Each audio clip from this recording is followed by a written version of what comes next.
උදරුවනේ අපි ගියවර ඒකකවලදී කතා කරා ව්‍යාපාර සමාජ වගකීම් සහ ආචාර ධර්ම කියන ඒකකේ අවසන් වරට අපි ආචාර ධර්ම සම්බන්ධ විෂය කරුණු සම්පූර්ණයෙන්ම කතා කරලා ඉම කරා. ඒ වුණ අපි දෙවන පාඩම් ඒකකයත් සාර්ථකව නිම කළා. අපි අද කතා කරන්න බලාපොරොත්තු වෙන්නේ විෂය නිර්දේශයේ දෙවන පාඩම් ඒකකය වන සමාජ වගකීම් හා ආචාර ධර්ම සම්බන්ධ අභ්‍යාස කිහිපයක්. බලමු පළවෙනි අභ්‍යාසය ව්‍යාපාර ආචාර ධර්ම යන්න පැහැදිලි කරන්න.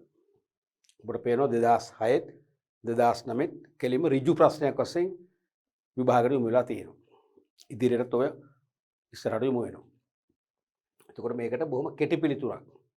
මතකනේ මම දැන් විභාග ප්‍රශ්න කිහිපයක් කතා කරා ඔයගොල්ලොත් එක්ක මුල් ඒකකවලදී මම හැම වෙලාවෙම මතක් කරනවා වාණිජ්‍ය විෂය ධාරාවේ ගිණුම්කරණය ආර්ථ විද්‍යාව වැනි මූලික විෂයන්ට වඩා වෙනස් වූ ප්‍රශ්න ස්වරූපයක් තමයි ව්‍යාපාර අධ්‍යයන ප්‍රශ්න පත්‍රයේ තියෙන්නේ. මොකක්ද? හැකිපමණ කෙටි පිළිතුරු. දීර්ඝ පිළිතුරු නෙවෙයි. කෙලින්ම අහන්නේ ඍජු ස්වභාවයේ ප්‍රශ්න. දීර්ඝ පිළිතුරු වලින් බැහැරව ආන ප්‍රශ්නට කෙල්ලේ පිළිතුරු තමයි බලාපොරොත්තු වෙන්නේ. විශේෂයෙන්ම පොයින්ට් ෆෝම් එකෙන් කරුණු වශයෙන් පිළිතුරු බලාපොරොත්තු වෙනවා. දැන් මේ වගේ අර්ථකථනයක් අපේක්ෂා කරද්දී කියන්න පුළුවන් කෙටිම ක්‍රමයෙන් අපි තුමේ අර්ථකථනය අපිට දෙන්න පුළුවන් කියලා ක්‍රම තුනකින් ඒ තුනෙන් කෙටිම ක්‍රමය මොකක්ද? ඒක තමයි අපි අනුගමනය කරන්න ඕනේ. එතකොට ආචාර ධර්ම කියලා කියන්නේ ව්‍යාපාරයක් තමන්ගේ ගනුදෙනුකරුවන්ට සේවකයින්ට ඇතුළු ඇල්මැති පාර්ශ්වයන් සිළු දෙනාටම හොඳ හා නරක පිළිබඳ මනා අවබෝධයකින් යුතුව කටයුතු කරන තත්ත්වය. නැත්නම් හොඳ හා නරක තෝරා බේරාගෙන හොඳ දේවල් පමණක් ක්‍රියාත්මක කරන්න පෙළඹෙනවා නම් ඒක තමයි ආචාර ධර්ම කියලා කියන්නේ. පැහැදිලිනේ? ඒ වගේ කෙටි උත්තරයක් ලියුවම ඇති. දෙවන අභ්‍යාසය ව්‍යාපාර සාර ධර්ම නැත්නම් ආචාර ධර්ම හා සමාජ වගකීම් අතර පවතින සම්බන්ධය පැහැදිලි කරන්න. මෙන්න මේ ප්‍රශ්නය හරිම වැදගත්. මම ඔබට කලින් විභාග ගැටලු සහ ආදර්ශ ගැටලු සාකච්ඡා කරද්දී කිව්වා අපේ ව්‍යාපාර අධ්‍යයනයේ ප්‍රශ්න පත්‍රයේ තුල විභාගයට ප්‍රශ්න යොමු වන රටාවන් විභාගයට ගැටලු යොමු වන රටාවන් 27ක් තියෙනවා කියලා. ඒ 27න් එක වර්ගයක් තමයි මෙන්න මේ සම්බන්ධතාවය පැහැදිලි කරන්න කියන ප්‍රශ්නේ. දැන් මේකෙදි ඇතැම් සිසුන් ව්‍යාපාර සාර ධර්ම යනු කියලා අර්ථකථනයක් දෙනවා. ඊළඟට සමාජ වගකීම් යනු කියලා පැහැදිලි කිරීමක් කරනවා. මේකට ලකුණු දෙකක් ලැබෙනවා නම් බොහෝ විට ලැබෙන ලකුණු එකයි. බොහෝ විට ලකුණු එකයි. ඇතැම් විට බිඳුවයි. ඕක තමයි මම උසස් පෙළ උත්තරපත්‍ර පරීක්ෂකවරයෙක් වශයෙන් ලැබුවත් දැකීම. මොකද අහන්නේ ඒක නෙවෙයි. ව්‍යාපාර සාර ධර්ම හා සමාජ වගකීම් යන පැහැදිලි කරන්න. කිව්වනම් ඒක හරි. මේ අහන්නේ ඒක නෙවෙයි. මේ අහන්නේ සම්බන්ධතාවය පැහැදිලි කරන්න. මේකේ දරුවනේ ප්‍රශ්න දෙකක් තියෙනවා. ඒ තමයි සම්බන්ධය නැත්නම් සම්බන්ධතාවය එකක්. මේ පළවෙනි එක. දෙවෙනි එක තමයි පැහැදිලි කරන්න කියන එක. මෙන්න මේක තේරුම් ගන්න ඕනේ. මම ඔබට කලින් ඒකවලදී පැහැදිලි කරා විභාග ප්‍රශ්න පත්‍රයට අපි සාර්ථකව මුහුණ දීලා සාර්ථකව ලකුණු ලබා ගන්න තාක්ෂණය. මම කියන්නේ පිළිතුරු ලිවීමේ තාක්ෂණය. ආන්සරින් ටෙක්නික්. ඒ පිළිතුරු ලිවීමේ තාක්ෂණය මනවින් අවබෝධ කරගත්ත දරුවෝ ඇතැම් විට විෂය නිර්දේශය පිළිබඳ ඉහළම දැනුමක් තියෙන සිසුන් අභිබවා ලකුණු ගන්නවා. අරගොල්ලන්ට විෂය නිර්දේශයේ දැනුම තිබුණට ලිවීමේ තාක්ෂණය ප්‍රගුණ කරගෙන නැහැ. ඒ නිසා ලිවීමේ තාක්ෂණයත් ප්‍රගුණ කරගත්තොත් ඔබ අනිවාර්යයෙන්ම දිස්ත්‍රික්කයේ මුල්ම ප්‍රතිඵලලාභීන් අතරට යනවාමයි. මේකේ ප්‍රශ්න දෙකක් තියෙනවානේ. දැන් මේක අයනු ආයනු රෝම ඉලක්කම් කොටස් නැහැනේ. නමුත් මේකේ 99%ක්ම මාකින් ස්කීම් එක හදන්නේ. මාකින් ස්කීම් එකෙන් ඕගොල්ලන්ගේ විභාගයේ පිළිතුරු අපේක්ෂා කරන්නේ කොටස් දෙකක් විදියට. මාකින් ස්කීම් එකේ ලකුණු දෙන්නේ එහෙමයි. දැන් මේකට ලකුණු දෙකක් දෙනවා නම් සම්බන්ධයේ ලකුණු 1යි, පැහැදිලි කිරීමේ ලකුණු 1යි 2යි. ලකුණු 3ක් දෙනවා කියන්නකෝ. 3ක් නම් සම්බන්ධයේ ලකුණු 1යි, පැහැදිලි කිරීමේ ලකුණු 2ක් දෙනවා. එහෙම තමයි දෙන්නේ. අන්නේ මුළු ලකුණු ගන්න නම් අපි ඒ උත්තර දෙකක් වශයෙන් ලියවෙන්නත් ඕනේ. සම්බන්ධය මොකක්ද කියලා මුලින්ම කියවෙන්නත් ඕනේ. තේරුණාද? දැන් සමහර ළමයි මේක පැහැදිලි කරලා ඒ අනුව මේකේ සම්බන්ධය මේකයි කියලා ලියන්න යනවා. ඒක තරම්ම හොඳම නැහැ. ඒක මම එහෙම කියන්නේ පේප් මාකින් වලදී පළවෙනි දවස් 2-3 වෙද්දි මාකින් ස්කීම් එකට අනුවම අපි ක්‍රියාත්මක වෙනවා. මාකින් ස්කීම එක ඔලුවට හුරු වෙනකම් මාකින් උත්තරේ විදියටම අපි උත්තරය අපේක්ෂා කර කියවනවා. නමුත් 3 වන 4 වන දවස වන විට මාකින් ස්කීම් එකම පරීක්ෂකවරුන් ඔලුවේදී තියෙනවා. ලකුණු දෙන පිළිවෙල ඔලුවේ තියෙනවා.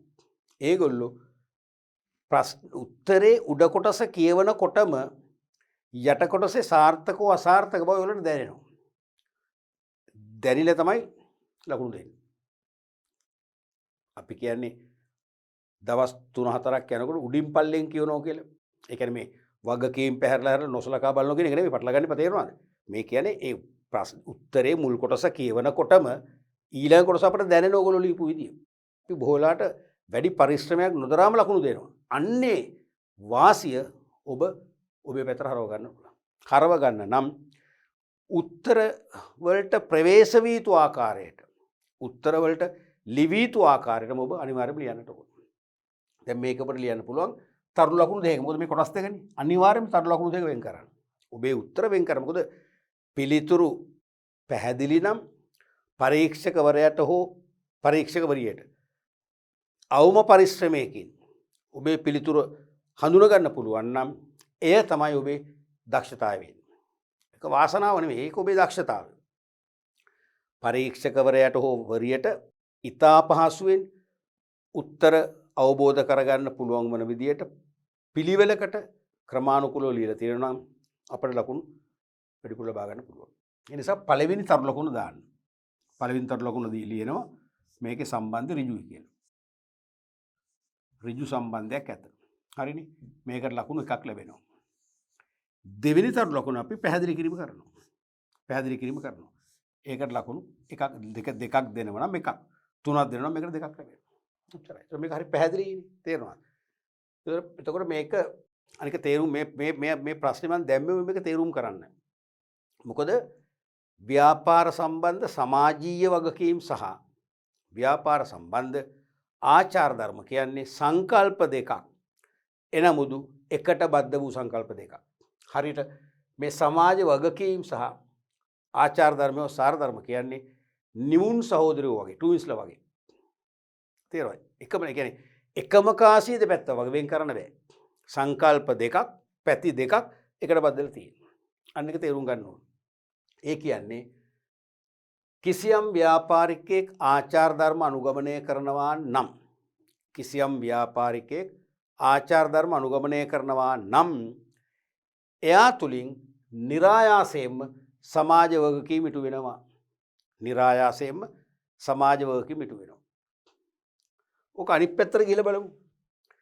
කිසියම් ව්‍යාපාරිකයෙක් සමාජ වගකීම් ඉටු කරනවා නම් කිසියම් ව්‍යාපාරිකයෙක් සමාජ වගකීම් ඉටු කරනවා නම් එයා අනිවාර්යයෙන්ම ආචාර ධර්මානුකූලව ක්‍රියාත්මක වෙනවා.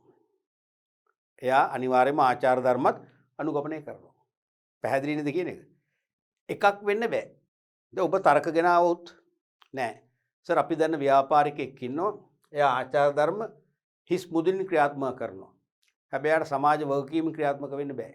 මම පිළිගන්නේ නැහැ. ඒක බොරු. එහෙම නැත්නම් කියනවා සමාජ වගකීම් වල නම් එයා යෙදෙනවා. එයාට ආචාර ධර්ම නැහැ. එහෙම වෙන්න බෑ දරුවෝ. එකම කාසිය දෙපැත්තනේ. දෙක තියෙනවා නම් මේ දෙකම තියෙනවා. නැත්නම් දෙකම නැහැ.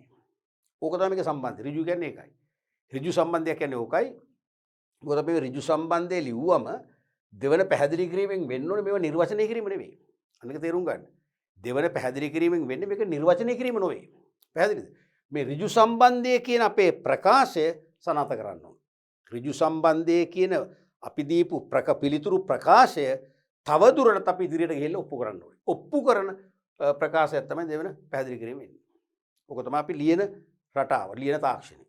එහෙමනම් කිසියම් ව්‍යාපාරිකයෙක් ආචාර ධර්ම පිළිපදිනවා නම් නැත්නම් ආචාර ධර්ම මත පිහිටා ක්‍රියාත්මක වෙනවා නම් ඒ ආචාර ධර්ම පිළිපැදීම තුලින් එයා ස්වයං පෙළඹවීමක් ඇති කරනවා.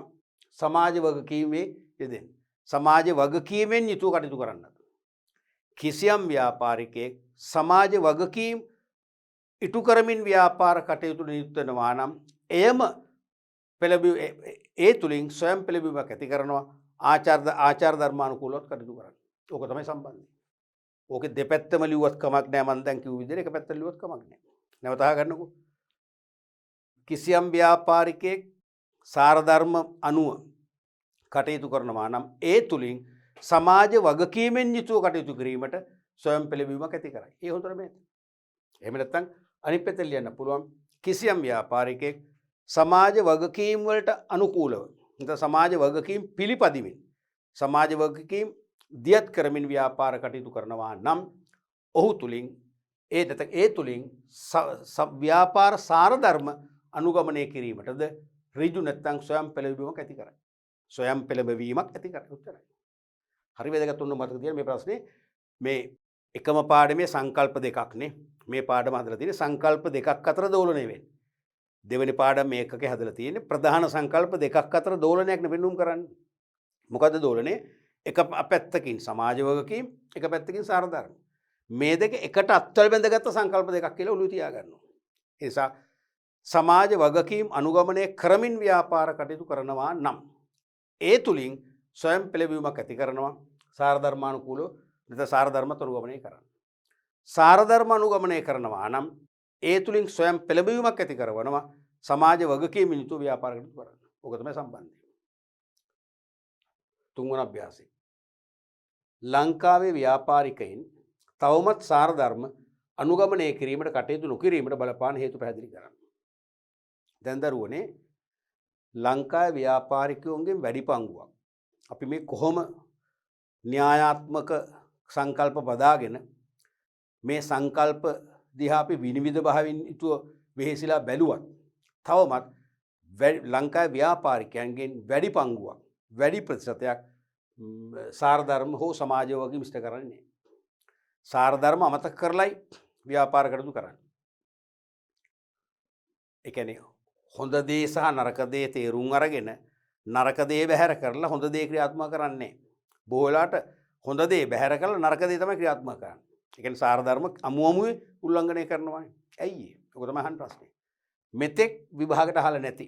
නමුත් මගේ දැක්ම අනුව මේ වන විට 3-4 වතාවක්වත් විභාගයට යොමු වෙන්න තිබිච්ච ප්‍රශ්නයක්. මෙන්න විභාග ප්‍රශ්න පත්‍රයේ බාර ප්‍රධාන පාලක පරීක්ෂකවරයාගේ ඇස නොගැටුණු තැනක් මේක.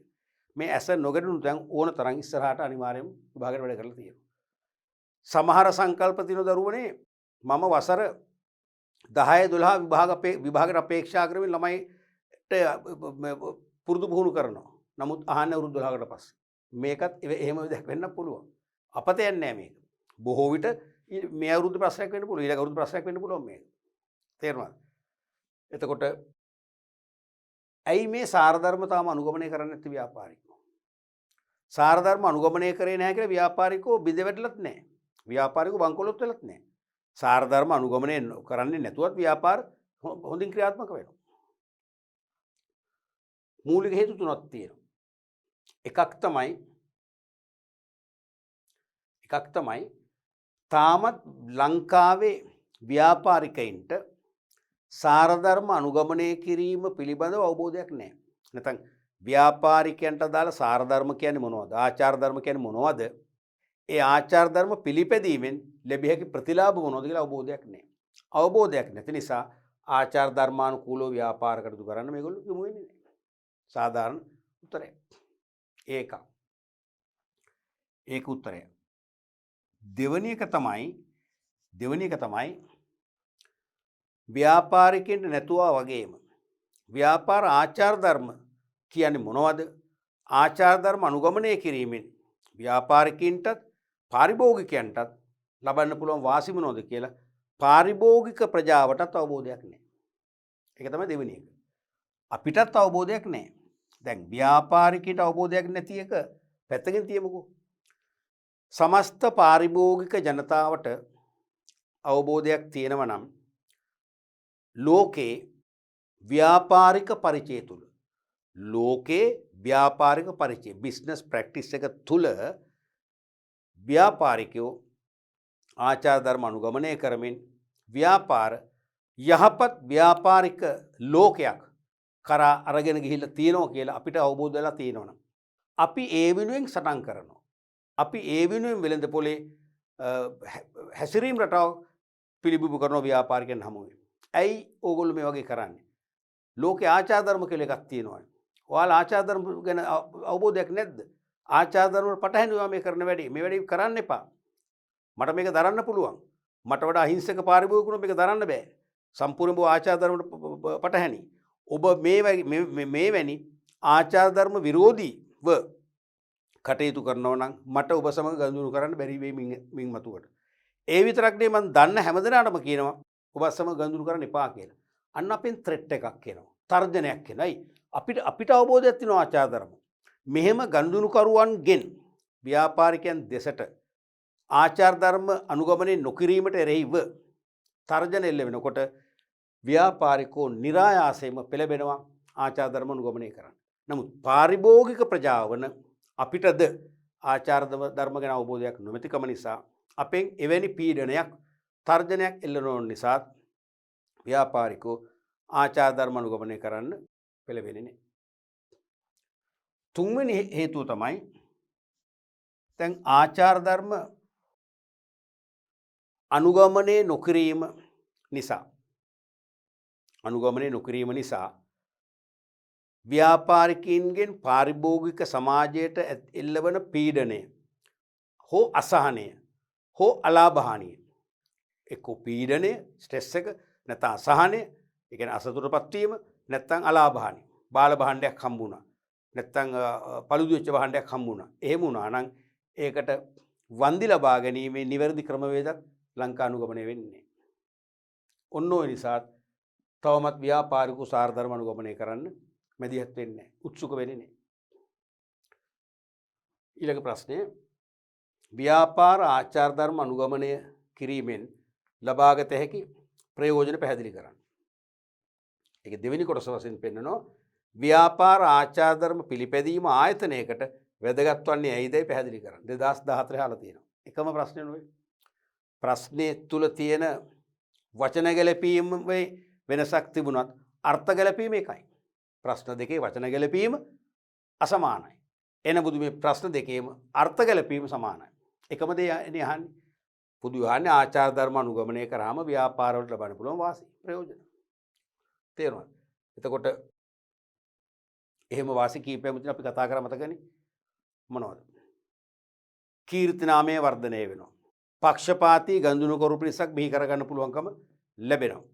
ඒත් එක්කම විරුද්ධවාදීන් අඩු වෙනවා. නෛතික චෝදනා එන්නේ නැහැ. ගනුදෙනු කරු ව්‍යාපාරයට එරෙහිව නඩු පැවරීම් කරන්නේ නැහැ.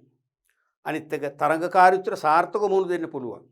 තමන්ගේ වෙළඳ පොළේවත් ගනුදෙනු කරු දිගු කාලින ස්ථාවර වෙනවා. වගේ වාසි කීපයක්ම ලැබෙනවා. ඊළඟ ප්‍රශ්නය බස් රථයක ගමන් කරන මගියෙකු හා බස් රථයේ ගමන් කරන මගියෙකු පැසෙන්ජර් කෙනෙක් හා කොන්දොස්තර මහතෙකු විසින් පිළිපැදිය යුතුයි පොදුවේ පිළිගත් ආචාර ධර්ම දෙක බැගින් ලියන්න. 2018 යහපු විභාග ප්‍රශ්න බොහොම මෑත ප්‍රශ්නයක්. අපි හිතමු පෞද්ගලික බස් රථයක් කියලා. ඒ පොදු මගී ප්‍රවාහන බස් රථයක ගමන් කරන මගීන් වෙන අපිටත් තියෙන ආචාර ධර්ම. ඒ බස් රථයේ ප්‍රධාන භූමිකාවන්නේ කොන්දොස්තර මහතා. පළවෙනි භූමිකාව රිදුරු මහතා බොහොම සුරක්ෂිතව බසය ධාවනය කරනවා. මේ අධික නාලා ශබ්දයක් සමග උඩින් යනවා අපි ආරක්ෂා කරමින් කොන්දොස්තර මහත්මයාත් ඊට නොදෙවෙනි කාර්යභාරයක් කරනවා කෑ ගහලා පොල් පටවනවා වගේ මගීන් පටවගෙන. මොනවද දෙක බැගින්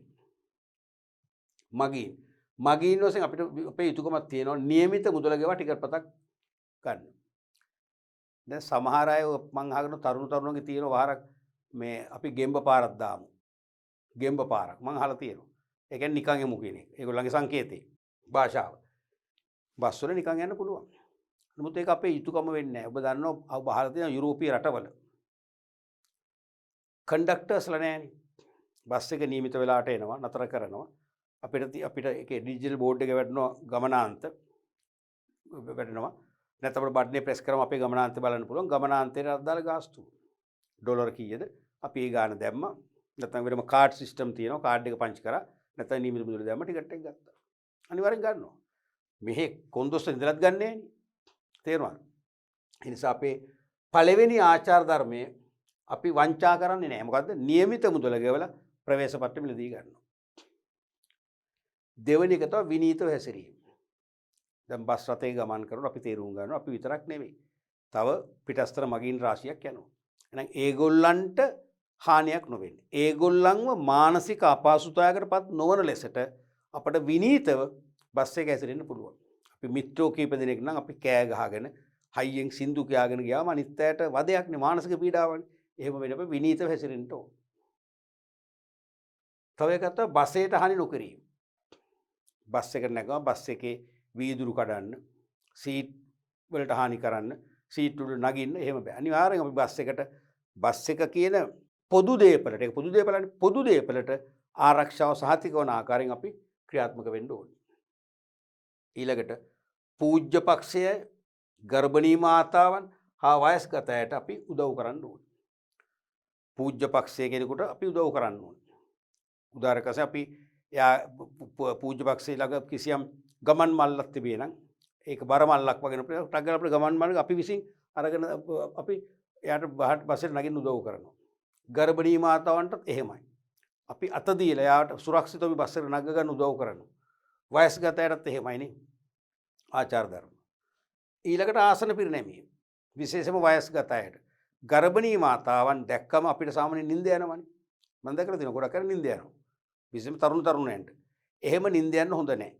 බොරුවට නිින්ද යන්න හොඳ නැහැ. අනිවාර්යයෙන්ම තමන්ගේ ආසනේ පිරිනමමින් ආචාර ධර්මානුකූලව වශයෙන් ක්‍රියාත්මක වෙන්න ඕනේ. ඊළඟට කොන්දොස්තර මහතා විසින් අනුගමනය කළ යුතු ආචාර ධර්ම. විනීතව කතා කිරීම. ලංකාවේ කරන් කරනවන්නේ. ලංකාවේ කරන මම කලාතුරකින් මං හිතන්නේ 1000කට එක්කෙනෙක් දෙන්නෙක් දැකලා තිනවා බොහොම විනීතව කතා කරනවා. මහත්මයා ඉක්මනට නගින මහත්මයා කරුණාකර මහත්මිය ඉස්සරහට එන්න පුළුවන්ද? මහත්මිය ටිකට් පත ගත්තද? හරි වැදගත්. හරිම අපිට ඒ කියන්නේ හරිම ලෙන්ගතුයි. අපි ටිකට් එක නොගන්න හිටියත් අපිට ගන්න හිතෙනවා. තේරෙනවද? ඒ නිසා අනිවාර්යයෙන්ම සෑම මගියෙකුටම මානුෂිකත්වයෙන් විනීතව කතා කරන්න ඕන. ඊළඟට ඉතිරි මුදල් ලබා දීම. දැන් ගොඩක් වෙලාවට ඉතිරි මුදල් වංචා කරනවානේ. දැන් ගමනාන්තයකට නියමිත මුදල රුපියල් 26 නම් 30ක් ගන්නවානේ. 46 නම් 50ම ගන්නවනේ දෙන්නේ නැහැනේ. තිබුණොත් දෙන්නේ. 45 නම් රුපියල් 5ක් පහම යතේ තියෙන දෙන්නේ. පස්සේ දෙන්නම් කියලා මතක් කරනවා. එහෙම බෑ. ඉතිරි මුදල් ආපසු ලබා දෙන්න ඕනේ. අවශ්‍යයට උදව් කරන්න ඕනේ. වයස්ගත අය වෙන්න පුළුවන්. ගර්භණී මාතාවන් වෙන්න පුළුවන්. ඒගොල්ලන්ට බසෙට නගින්න, ඒගොල්ලන්ගේ පාර්සලේ අතර අරන් ඒ පාර්සලේ ඒගොල්ලන්ගේ අතර ආපහු පිරිනමන්න උදව් කරන්න ඕනේ. ඊළඟට බස් රථයේ පිරිසිදු තබා ගැනීම. නිරන්තරයෙන්ම තමන් වැඩ කරන, තමන් සේවය කරන බස් රථයේ ඊළඟ දවසේ යන්නේ පොදු මගී ප්‍රවාහන සේවයටමයි. ඊළඟ දවසේ මගීන් ලබා ගන්න පෙර පිරිසිදු බස් රථයක් සපයා දෙන්න කොන්දොස්තර මහත්මයා ඔබ බලා ගන්න ඕනේ. අද දවසේ ගමන් වාර අවසන් කළාට පස්සේ බස් රථයේ සේදීම, ඇතුළත පිරිසිදු කිරීම, සීට් පිරිස දැමීම වැනි දේවල් තුලින් පුළුවන්කම ලැබෙනවා බස් රථයේ පිරිසිදු බව ආරක්ෂා කරගන්න. එවැනි ආචාර ධර්ම කොන්දොස්තර මහත්මයා විසින් අනුගමනය කළ යුතුයි. ඊළඟට බහුවර්ණ ප්‍රශ්න කීපයක් අපි කතා කරමු මේ යටතේ. දැන් මේ බහුවර්ණ ප්‍රශ්නවලදී වෙන්න ඕනේ නිතරම පිළිතුරු පහක් තියෙනවනේ දරුවනේ. මේ පිළිතුරු පහෙන් වඩාත්ම වැරදි පිළිතුරු අපි අයින් කරනවා. ඊළඟට වැරදි එක අයින් කරනවා. ඊළඟට වැරදි එක අයින් කරනවා. ඉතුරු වෙන දෙකක්. දෙකම හරි. දෙකම හරිකින් බලනවා. දෙකම හරි නම් නැවත බලනවා ප්‍රශ්නේ කියවන.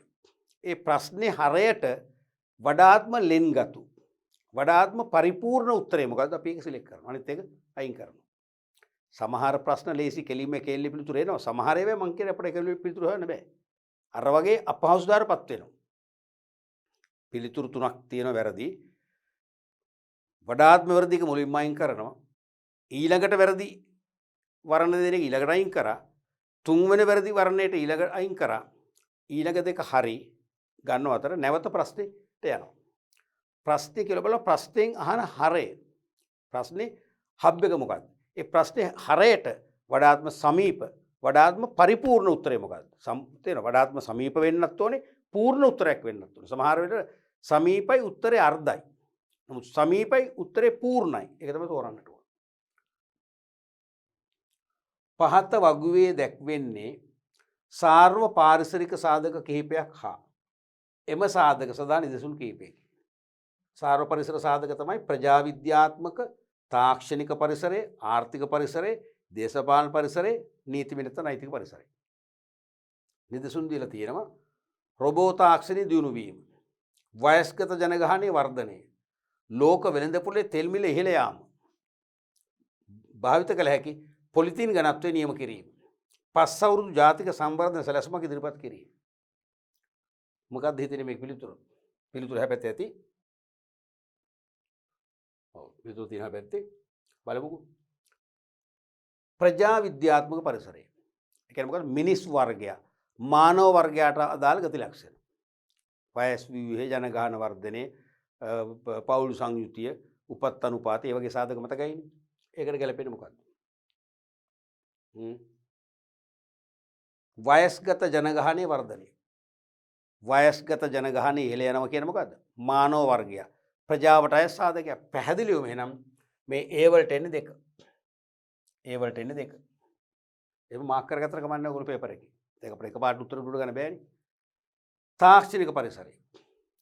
නව දැනුම, නව ශිල්ප ක්‍රම, නව මෙවලම්, නව නිමෙව් නේ. මොකක්ද දෙන්නේ? රොබෝ තාක්ෂණය දියුණු වීම. රොබෝ තාක්ෂණය නිසා මිනිසුන් 10 දෙනෙක් කරන වැඩ අද එක්කෙනාට කරන්න පුළුවන්. මිනිසුන් 10 දෙනාම කරනවාට වඩා මිනිසුන් 10 දෙනාම සාමූහිකව කරනවාට වඩා ගුණාත්මකව සහ කාර්යක්ෂමව සහ අඩු පිරිවැයක් යටතේ සහ නිවැරදිව ගුණාත්මකයි, පිරිවැය අඩුයි, කාර්යක්ෂමයි, නිවැරදි කියන සාධක වලට අනුව සේවය කරන්න පුළුවන්. එහෙනම් තාක්ෂණ පරිසරයට තමයි ඒ කියන්නේ. එහෙනම් මෙතනට එන්නේ 1. ඊළඟට ආර්ථික පරිසරය. පුද්ගලින්ගේ ආදායම් හා ක්‍රය ශක්තිය හා මුසු වෙච්ච සාධක සමූහයක් තමයි අපි ඉගෙන ගත්තේ ආර්ථික පරිසරය කියලා. එතකොට ලෝක වෙළඳපොලේ තෙල් මිල ඉහළ යාම. ලෝක වෙළඳපොලේ තෙල් මිල ඉහළ යාමේ අත්දැකීම් අපි සාමාන්‍යයෙන් අවුරුද්දට දෙපාරක්වත් දකිනවනේ. ඒක සාමාන්‍ය දෙයක් වෙලානේ. තේරෙනවද? ලෝක වෙළඳපොලේ තෙල් මිල ඉහළ ගියාම අපේ රටට ගේන බොර තෙල් හරි නැත්නම් පිරිපහදු කළ තෙල් හරි මිල වැඩි වෙනවා. ඒ තෙල් භාවිතා කරාම ප්‍රවාහන මාධ්‍යයන්ට ප්‍රවාහන වියදම් අනිවාර්යයෙන්ම ඉහළ යනවා. එතකොට පාරිභෝගිකයන්ගේ පාරිභෝගික පිරිවැත් ඉහළ යනවා. අන්න ඒගොල්ලන් ක්‍රය ශක්තියට ලොකු තර්ජනයක් ඇති වෙනවා. ප්‍රවාහනය වෙනුවෙන් වැඩි මුදලක් වියදම් කළාම Tamanගේ ජීවත් වෙන්න අවශ්‍ය සෙසු භාණ්ඩා සේවා ලබා ගැනීමට හැකි ක්‍රය ශක්තිය අඩු වෙනවා. එහෙනම් අනිවාර්යයෙන්ම මේක ආර්ථික. එහෙනම් මේක කරන්නේ 3මයි. දේශපාලන.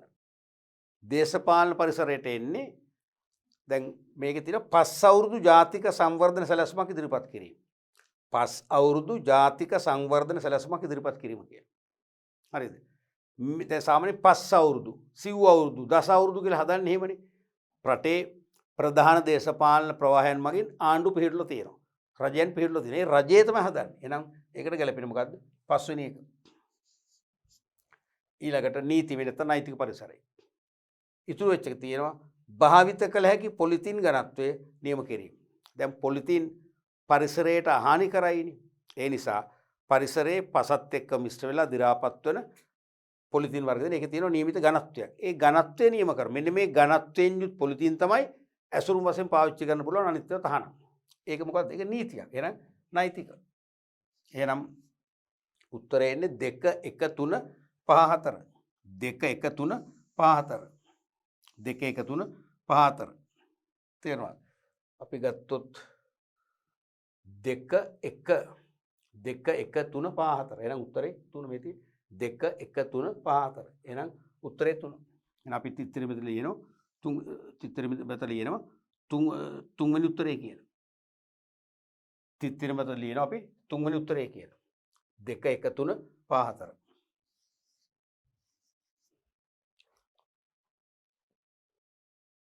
ඊළඟට දෙවන අභ්‍යාසය ව්‍යාපාර ආයතනයක් විසින් එක් එක් පාර්ශ්ව වලට සමාජ වගකීම් ඉටු කිරීම සඳහා ගල්න වූ ක්‍රියාකාරකම් කිහිපයක් හා ඊට අදාළ පාර්ශ්ව ලැයිස්තුව පහක් දැක්වේ. 2016 මෑත විභාග ප්‍රශ්නයක්. ව්‍යාපාර ආයතනයක් විවිධ පාර්ශ්ව වලට සමාජ වගකීම් ඉටු කිරීමට ගල්න වූ ක්‍රියාමාර්ග. විවිධ පාර්ශ්වයන්ට සමාජ වගකීම් ඉෂ්ට කරන ගත්ත ක්‍රියාමාර්ග කිහිපයක් තියෙනවා. එක තීරුවක අනිත් තීරුවේ ඊට අදාළ පාර්ශ්වයන්ගේ ලැයිස්තුවක් තියෙනවා. මුලින් තියෙනවා ක්‍රියාකාරකම්. ආයතනය තුල වෛද්‍ය ඒකකයක් පිහිටුවීම. ජාතිය ගොඩනැගීමේ බද්දට දායක වීම. ජාතිය ගොඩනැගීමේ බද්දට දායක වීම. ගිණුම් වාර්තා නියමිත ප්‍රමිති වලට අනුකූලව පිළිවෙල කිරීම. භාණ්ඩවල අන්තර්ගත ලේබලේ සඳහන් කිරීම. භාණ්ඩවල අන්තර්ගත දේවල් ලේබලේ සඳහන් කිරීම. පාර්ශ්ව තමයි රජය, ගනුදෙනුකරුවන්, සේවකයින්, අයිතිකරුවන්. මේක අමාරු ප්‍රශ්නයක් නෙවෙයි. ආයතනයේ තුල වෛද්‍ය ඒකකයක් පිහිටුවීම.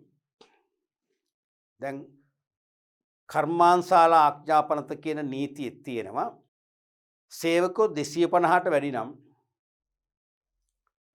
අර්ධකාලීනව හෝ පූර්ණ කාලීනව වෛද්‍ය පාසුකම් තියෙන ආයතනයේ.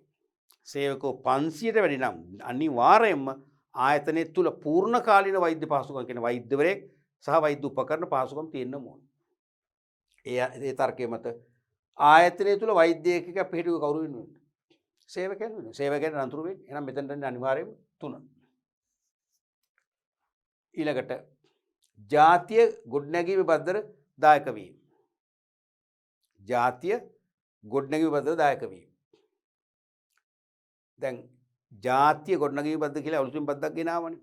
ඒකෙන් කියන්නේ රටේ ජීවත් වන පුරවැසියන්ගේ සුබ සාධනය වැඩි දියුණු කරන්න, ඒගොල්ලන්ට අවශ්‍ය යටිතල පහසුකම් වර්ධනය කරන්න, වියදම් කිරීම පිණිස බදු ගෙවිය හැකි අයගෙන් අය කරන බද්ද.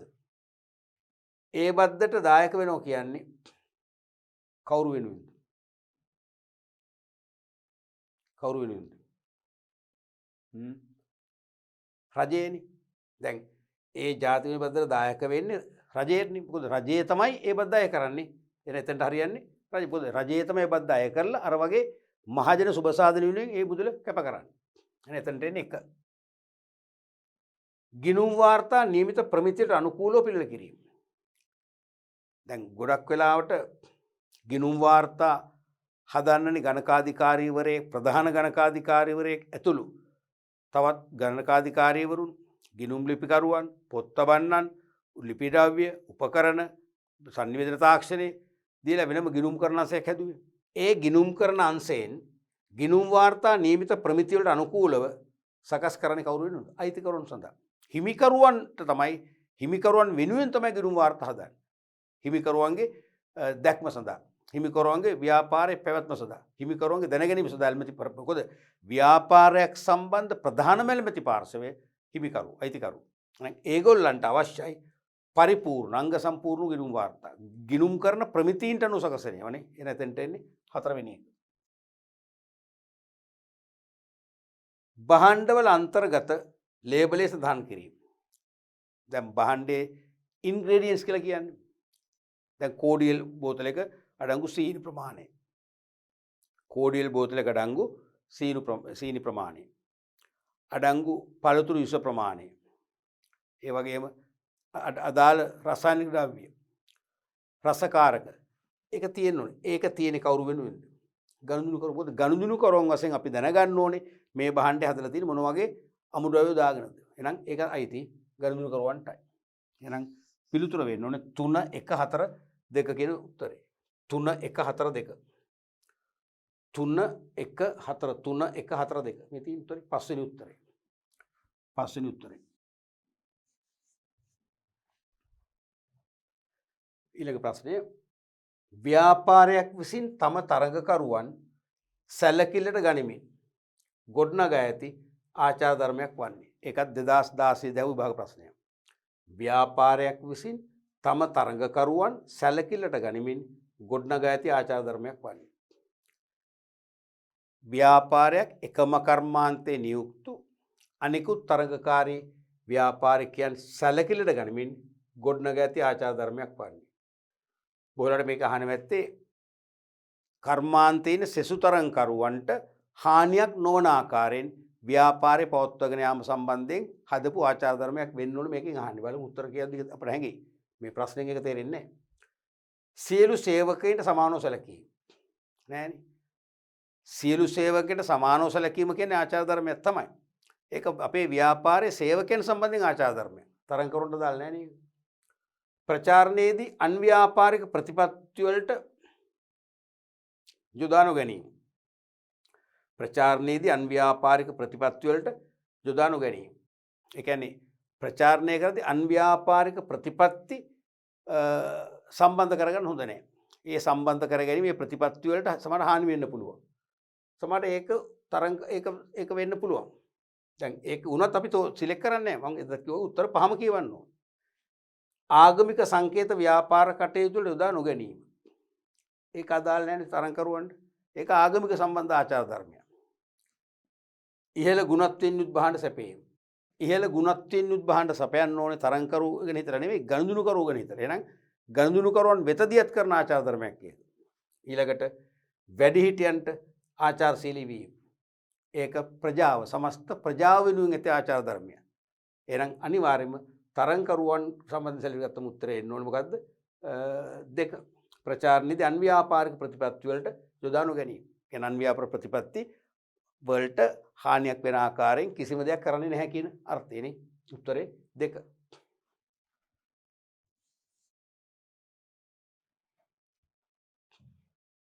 ඊළඟට ව්‍යාපාරයක සමාජ වගකීම් වෙනු කුමක්ද යන ප්‍රශ්නෙට දෙන ලද පිළිතුරු 5ක් පහත් දැක්වේ. මේ අතරින් වඩාත්ම නිවැරදි පිළිතුර තෝරන්න. ව්‍යාපාරයක සමාජ වගකීම් කියන්නේ මොකක්ද කියලා ප්‍රශ්නයට කවුරු හරි පක්ෂ පාර්ශවයන් විසින් දීපු පිළිතුරු 5ක් මේ. වඩා හොඳම පිළිතුර. සමාජ වගකීම්. සමාජ සේවාවන් සඳහා අනුග්‍රහකත්වය ලබා දීම. ඒකත් හරි. සමාජ සේවා තියෙනවානේ. පාරවල් ඉදි කර දීම, පාරවල් අලුත්වැඩියා කර දීම, නගර අලංකාරය කිරීම, නගර පිරිසිදු කිරීම, ගම් වතුරින් විපතපත් වලට ආධාරයෙන් හරිනේ. ඒ වගේ සමාජ සේවාවන් සඳහා අනුග්‍රහත්වය ලබා දීමත් සමාජ වගකීමක් තමයි. නමුත් ඔබට මතකද අපි මේ පාඩම කරද්දී සමාජ වගකීම් කියලා කිව්වේ තමන්ගේ ගනුදෙනුකරුවන්ට පමණක් නොවේ. තමන්ගේ ගනුදෙනුකරුවන්ට පමණක් නොවේයි ව්‍යාපාරය හා සම්බන්ධ සියලු පාර්ශවයන්ට යහපතක් වන ආකාරයෙන් වගකීමෙන් යුතුව සාධාරණ ආකාරයෙන් ව්‍යාපාර කටයුතු දියත් කිරීමට ඇති බැඳියාව. ඒතර මේකේ සමස්තය කියෙන්නේ නැහැ. ඒ නිසා මේක උත්තරේ වෙන්න බෑ. මේක උත්තරේ වෙන්න බෑ. පරිසර හිතකාමී ලෙස කටයුතු කිරීමයි. පරිසර හිතකාමී ලෙස. ඒකෙදි මොකද කියන්නේ? ඒකෙත් මෙහෙම මේකේ සමස්තය කියෙන්නේ නැහැ. Tamanගේ ගනුදෙනුකරුවන්ට පමණක් නොවේ ව්‍යාපාරය හා සම්බන්ධ සියලු පාර්ශවයන්ට එක්කෝ ව්‍යාපාරය හා සම්බන්ධ ඇල්මැති පාර්ශවයන්ට යහපතක් වන ආකාරයෙන් සාධාරණ ලෙස වගකීමෙන් යුතුව කටයුතු කරති බැඳියාව කියන අර්ථය ඒකේ ඉන්නේ. මේ කියන්නේ පරිසරය. ඒ කියන්නේ ප්‍රජාව ගැන විතරයි. එහෙනම් ඒකත් උත්තර වෙන්න බෑ. පාරිභෝගිකයන්ට සාධාරණ මිලට ගුණාත්මක භාණ්ඩ හා සේවා සැපයීම. පාරිභෝගිකයෝ ගැනත් හිතන්න ඕනේ.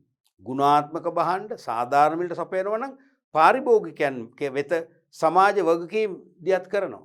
නමුත් ඒකෙත් එක පැත්තයි කියවෙන්නේ සමස්තය කියවෙන්නේ. මොකද නිතරම කියනවා නිතරම තේරුම් ගන්න ඕනේ ව්‍යාපාරික සමාජ වගකීම් කියන්නේ ව්‍යාපාරයක් හා සම්බන්ධ වන හැම දෙනාටම යහපතක් වන ආකාරයෙන් සාධාරණව වගකීමෙන් යුතුව ක්‍රියා කිරීම. එහෙනම් මේකෙත් එක පැත්තයි කියනවා නම් ඒකත් උත්තරයක් නෙමෙයි. පාරිභෝගික ගැන විතරයි කියන්නේ. ඇල්මැති පාර්ශවයන්ගේ අපේක්ෂා ඉටු වන ආකාරයට කටයුතු කිරීමයි. මොකද ඒ ගැන කියන්නේ. ඒක හරි වගේම. ඇල්මක් දක්වන පාර්ශවයක ඔක්කොම අයිති. අපේ ඇල්මක් දක්වන හැම දෙනාගේම අපේක්ෂාවන් ඉටුවන ආකාරයට ක්‍රියා කරනවා කියන අන්න හැම දෙනාටම වගකීමෙන් ක්‍රියා කරනවා කියන පූර්ණ උත්තරය එතන එනවා. ඒක තමයි අනිවාර්යම උත්තරය වෙන්නේ. ඊළඟට අනිත් එකත් කියමු උනාට. සේවකයින්ට සාධාරණ වැටුප් ගෙවීමයි. දැන් මේක හරි. සේවකයා වැය කරන ශ්‍රමයට සාධාරණ වැටුප් ගෙවන්න ඕනේ. ඒක සේවකයන් වෙත සමාජ වගකීමක් තමයි. සේවකයන් වෙත ව්‍යාපාරික බැඳියාවක් තමයි. නමුත් සමස්තය ගැන කියවෙන්නේ නැහැ නේ. එහෙනම් ඒකත් උත්තරේ නෙමෙයි. එහෙනම් අනිවාර්යෙන් පිළිතුර අංක 3.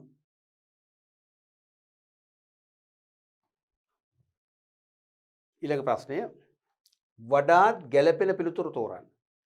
වඩාත් ගැළපෙන පිළිතුර තෝරන්න. 1. ආචාර ධර්මයන් සමස්ත සමාජයේම පිළිපැදිය යුතු මූල ධර්මයන්ය. ආචාර ධර්ම යන්න සමස්ත සමාජයේම පිළිපැදිය යුතු මූල ධර්මයන්ය. ආචාර ධර්ම පිළිපැදිය යුත්තේ සේවකයින් පමණි.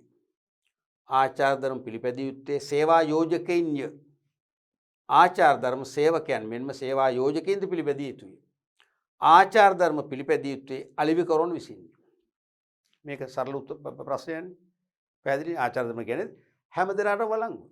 මම මේ පාඩම පටන් ගනිද්දී ඔබට කිව්වා පටන් ගන්න දවසෙත් මේ ආචාර ධර්ම කියන එක විභාගයට වගේම අපි හැමදෙනාගේම ජීවිතයටත් වළංගුයි කියලා කිව්වා.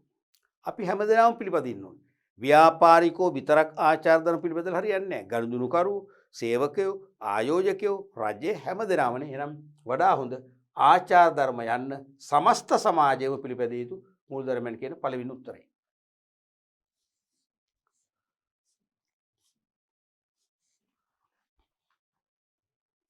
ඊළඟ ප්‍රශ්නය ව්‍යාපාර ආචාර ධර්මයකි. උත්තර පහක් තියෙනවා. සාධාරණව හා අවංකව තරඟ කිරීම. සාධාරණව හා අවංකව තරඟ කිරීම. මානව හිමිකම් ආරක්ෂා කිරීම.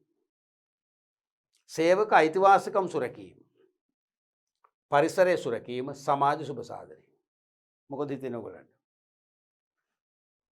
නිකන් පහම එක වගේ නිකන් ආචාර ධර්මයක්. මොකද ආචාර ධර්මයක් තියෙනවා මෙතන සමාජ වගකීම් තියෙනවා. සාධාරණව අවංකව තරඟ කිරීම. පාඩම මතක ඇති අයට උත්තරේ ක්ෂණික වෙන්න ඕන. අපි කිව්වා පාඩමෙත් අපි ඉගෙන ගත යම් තැනකදී පවතින නීති රීති වලට යටත්ව ක්‍රියා කිරීමට අමතරව ඕනෑම රටක ඕනෑම ව්‍යාපාරිකයෙක් මේක ගෝලීය සංකල්පයක්. ඕනෑම රටක ඕනෑම ව්‍යාපාරිකයෙක් පවතින නීති රීති වලට එකඟව යටත්ව ක්‍රියාත්මක වෙන්න ඕනේ. ඒ නීති අභිබව නීති උල්ලංඝනය කරමින් ව්‍යාපාර කටයුතු සක්‍රිය කරනවා කියන්නේ ආචාර ධර්ම අමු විසුණු කරනවා. ඒ නිසා අනිවාර්යයෙන් පවතින නීති රීති වලට යටත් වීම සෑම ව්‍යාපාරිකයෙකුටම පොදු වෙච්ච ආචාර ධර්මයක්. හැබැයි ඒක තමයි ආචාර ධර්ම වල හරය. ඒක තමයි ආචාර ධර්ම වල හදවත. නමුත් එතනට සීමා නොවි. ඉන් ඔබට ගිය සංකල්පයක් වෙනවා ආචාර ධර්ම. මොකක්ද කියන්නේ? සාධාරණව අවංකව තරඟ කරන්නත් ඕනේ. නීති රීති වලට එකඟයි. හැබැයි සාධාරණව අවංකව තරඟ කරන්නේ නැත්නම් ඒත් ආචාර ධර්ම නෑනේ. එහෙනම් අර නීති රීති වලට යටත්ව ක්‍රියා කිරීම කියන ආචාර ධර්මයේ හදවත තව තවත් ඔපුවත් වෙන්නේ ආරක්ෂා වෙන්න නම් මෙන්න මේ සාධාරණව අවංකව තරඟ කිරීම වෙන්න ඕනේ. සත්‍යද පමණක් සංවේදනය කළ යුතුයි. සත්‍යද පමණක් සංවේදනය කළ යුතුයි. අන් අයට හානි නොකළ යුතුයි. ඒ කියන්නේ විශේෂයෙන්ම අපේ ව්‍යාපාර ක්‍රියාකාරකම් නිසා එකම කර්මාන්තයේ නියුක්ත තරංකාරී ව්‍යාපාරිකයට හානියක් වෙන්න බෑ. අන්න ඒතුළු මතක ඇතිනේ. එහෙනම් උත්තරේ මොකක්ද? මේක මේව මොනවද? මේ සමාජ වගකීම්. උත්තරේ මේක. පළවෙනි උත්තරේ. ඊළඟ ප්‍රශ්නය ව්‍යාපාරවල සමාජ වගකීම් විදහාපාන තත්ත්වයක් ලෙස සැලකිය හැකියි. ව්‍යාපාරවල සමාජ වගකීම් විදහාපාන තත්ත්වයක් ලෙස සැලකිය හැකියි. පළවෙනි එක නිෂ්පාදනය ප්‍රොඩක්ෂන්. දෙවෙනි එක සැලසුම් ප්ලෑන්ස්. තුන්වෙනි එක විනිවිද භාවය ට්‍රාන්ස්පේරන්සි. හතරවෙනි එක සේවක කළමනාකරණය පර්සනල් මැනේජ්මන්ට්. පස්වෙනි එක දත්ත රැස් කිරීම කලෙක්ටින් ඩේටා. මොකක්ද හිතෙන්නේ? මොකක්ද වඩා හොඳම උත්තරේ? ව්‍යාපාරවල සමාජ වගකීම් පිළිබිඹු කරන විදහාපාන තත්ත්වයක් වෙන්නේ. නිෂ්පාදනයේ සමාජයුම් කියලා කියවෙන්නේ නැහැනේ.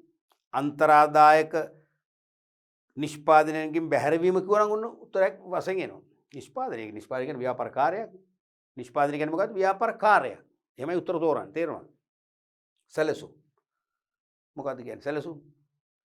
ව්‍යාපාර ආරම්භ කරන්න පෙර හදාගන්න මාර්ගසිතියක්. ව්‍යාපාරයක් ආරම්භ කර සාර්ථකව ඉදිරියට පවත්වාගෙන යන්නේ කෙසේද කියලා මඟ පෙන්වන මාර්ගසිතියමනේ සැලසුම් කියන්නේ. මෙතන සම්බන්ධ නැහැ නේ. විනිවිද භාවය, ට්‍රාන්ස්පරන්සි. ඒක කියන්නේ මොකද්ද? මොකද්ද? විනිවිද භාවයෙන් යුතුව කටයුතු කරන්න. ව්‍යාපාරිකන බැඳියාවක් තියෙනවා. කා සඳහාද? ව්‍යාපාරයේ ආයෝජකයෝ සහ හිමිකරුවන් වෙනුවෙන්. දැන් විධිමත් ව්‍යාපාරවල මැනේජ්මන්ට් එකක් වෙනම තියෙනවනේ. මැනේජ්මන්ට් ටීම් එකක්. කළමනාකරණ මණ්ඩලයක් ඉන්නවා. කළමනාකරණ මණ්ඩලය තමයි තීරණ ගනිමින් සීමිත සම්පත් මැනවින් හසුරුවන්නේ. කළමනාකරණ මණ්ඩලය තමයි සීමිත සම්පත් සැලසුම් කරමින් නිවැරදි තීරණ මගින් ව්‍යාපාර කටයුතු නිවැරදි ඉලක්ක කරා ගෙන යන්නේ. තේරෙනවද? එතකොට එහිදී කළමනාකරුවෝ ආයෝජකයෝ නැත්නම් අයිතිකරු යොදපු අරමුදල් සහ ඒ අරමුදල් වලින් බිහිවෙච්ච වත්කම් මත ඉඳගෙන තමයි තීරණ ගන්න.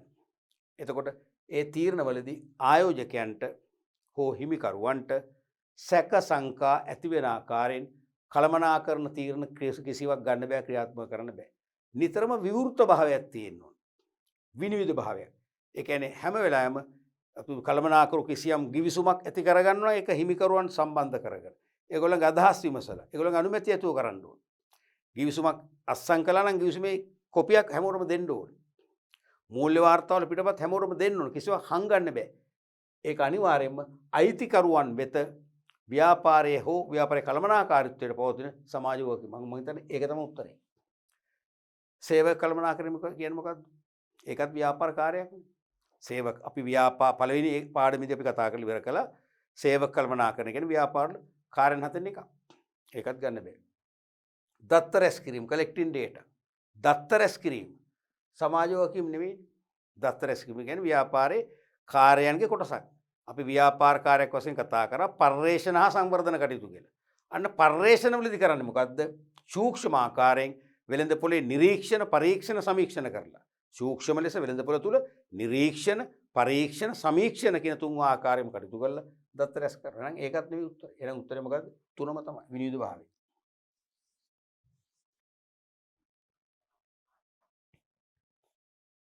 ඊළඟට සමාජ වගකීම් ඉටු කිරීමේදී පරිසරය කෙරෙහි අවධානය යොමු කිරීම සඳහා ව්‍යාපාරිකයන් පෙළඹවීමට හඳුන්වා දී ඇති ජාත්‍යන්තර ප්‍රමිතිය වන්නේ. දැන් සමාජ වගකීම් ඉටු කරද්දී ව්‍යාපාරිකයෝ පරිසරය ගැන හිතන්න එපා. මොකද සමාජයේ ඉන්නේ පරිසරය තුලනේ. සමාජයක් ජීවත් වෙන්නේ, සමාජයක් ජීවමාන වෙන්නේ පරිසරයක් තුල. එහෙනම් ඒ සමාජයට වඩා සුරක්ෂිත වූ, සෞඛ්‍ය සම්පන්න වූ, සුපිරිසිදු වූ පරිසරයක් නිර්මාණය කර දෙන්නට දායක වීමට සෑම ව්‍යාපාරිකයෙකුටම බැඳියාවක් තියෙනවා. සමාජ බැඳියාවක් තියෙන එක තමයි සමාජෝගම කියලා කිව්වේ. එහෙනම් පරිසරය කෙරේ අවධානය යොමු කරනවා කියන එකේ තේරුම තමන්ගේ ව්‍යාපාර කටයුතු මගින් පුද්ගලයන් ජීවත් වන පරිසරයට කිසිදු හානියක් නොවන ආකාරයෙන් තමන්ගේ ව්‍යාපාර කටයුතු සැලසුම් කරලා දියත් කරන්න, අවධානය යොමු කරන්න, පෙළඹවීමක් කරන්න සුෂ්ණතේ ජිනීවා නුවර පිහිටි අන්තර්ජාතික ප්‍රමිති ආයතන නැත්නම් ලෝක ප්‍රමිති ආයතනයේ හඳුන්වලා දුන්න ජාත්‍යන්තර ප්‍රමිතියක්.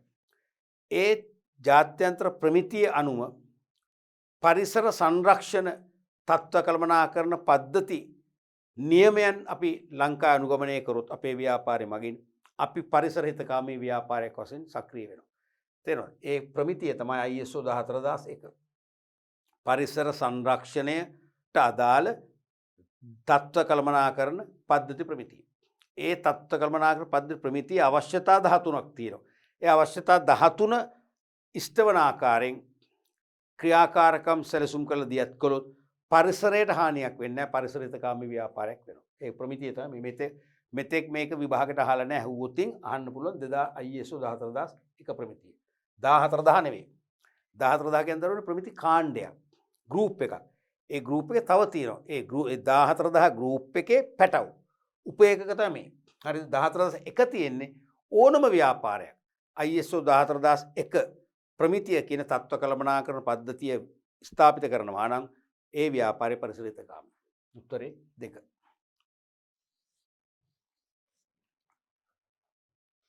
ව්‍යාපාර ආචාර ධර්මයක් යටතට සැලකිය හැකි. ඊළඟ ප්‍රශ්නයෙන් අහනවා එහෙම. මොකද්ද? පාරිභෝගික අයිතිවාසිකම් සුරැකීම. සේවක අයිතිවාසිකම් සුරැකීම. සමාජ සුබ සාධනය. සත්‍යදය සංවේදනය කිරීම. පරිසරය සුරැකීම. මොකද හිතෙන්නේ? දැන් පාරිභෝගික අයිතිවාසිකම් ආරක්ෂා කරනවා නම් ඒක මොකද්ද? ඒක ඇවිල්ලා සමාජ වගකීමක්. පාරිභෝගිකයන් වෙත ඇති සමාජ වගකීමක් තමයි. පාරිභෝගිකයන් වෙත ඇති සමාජ වගකීමක් තමයි පාරිභෝගිකයාට හිමි අයිතිවාසිකම් 8ක් තියෙනවා කියලා අපි දන්නවනේ. ඒ අයිතිවාසිකමට ආරක්ෂා කිරීම. ඒක බැඳියාවක්. ඒක සමාජ වගකීමක්. සේවක අයිතිවාසිකම් ආරක්ෂා කිරීමත් එහෙමනේ. සේවකයින්ට කම්කරු නීති මගින් ලැබිච්ච අයිතිවාසිකම් තියෙනවා. ඒ අයිතිවාසිකම් ආරක්ෂා කර දෙන්නත් බැඳියාවක් තියෙනවා. ඒක සේවකයන් වෙත සමාජ වගකීමක් මිසක් ආචාර ධර්මයක් නෙවෙයි. සමාජ සුබ සාධනය. සමාජ සුබ සාධන ක්‍රියාකාරකම් තුළින් සමාජ සුබ සාධනයක් ස්ථාපිත කරනවා නම් ඒක සමාජ වෙත බැඳියාවක්. ඒක සමාජ වගකීම් ගණයට වැටෙනවා. සත්‍ය දය සංවේදනය කිරීම මතකද? පවතින නීති රීති වලට යටත්ව හා එකඟව කටයුතු කිරීමට අමතරව කියලා අපි තුනක් කතා කරේ. සත්‍ය දය සංවේදනය කිරීම, අවංකව හා සාධාරණව කටයුතු කිරීම, අන් අයට හානි නොකිරීම යන කාරණාද ආචාර ධර්ම වලට අනුකූලව ක්‍රියා කිරීමක් කියලා අපි කතා කරා මතකයිනේ. එහෙනම් අනිවාර්යයෙන් එතනට අනුව ගත්තොත් උත්තරේ මොකද්ද? සත්‍ය දය සංවේදනය කිරීම. පරිසර සුරකීමත් එවිට සමාජ වගකීම. එහෙනම් උත්තරේ 4.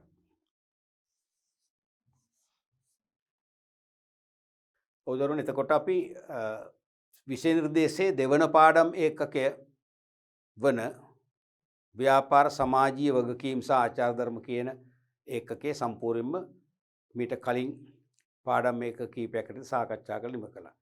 මම ඒකෙදි මතක් කළා මේ පාඩම විභාගයට වගේම ඔයගොල්ලන්ගේ ජීවිත හැඩගසා ගන්නත් යහපත් ජීවන රටාවක් හැඩගසා ගන්නත් ඉඳුරාම ප්‍රායෝගිකව ඔබට වැදගත් වෙන පාඩමක් කියලා කතා කරා. ඒක ඔප්පු වෙන්නත් ඇති මේ සමහර ප්‍රශ්න සාකච්ඡා කිරීමේදී. ඒතර අද දවසේ අපි ඒ දෙවන ඒකට අදාළ දෙවන ඒකකයට අදාළ විභාග ප්‍රශ්න කීපයක් සහ අනුරූප විභාග ප්‍රශ්න කීපයක් ව්‍යුහගත මෙන්ම වාස්තවික යටතේ සාකච්ඡා කරලා පිළිතුරු ලබා දෙන ආකාරය පැහැදිලි කරගත්තා. මම විශ්වාස කරනවා මේ සමස්ත දෙවන ඒකකයේ සම්බන්ධයෙන් පරිපූර්ණ අවබෝධයක් සහ විභාගයට පිළිතුරු ලිවීමේ පූර්ණ ශක්තියක් ඔබ ලබා ගත්ත කියලා මම විශ්වාස කරනවා. අපි ඊළඟ පාඩම් ඒකක වලට අදාළ විෂය කරුණු ඉදිරි ඒකක වලින් බලාපොරොත්තු වෙමු.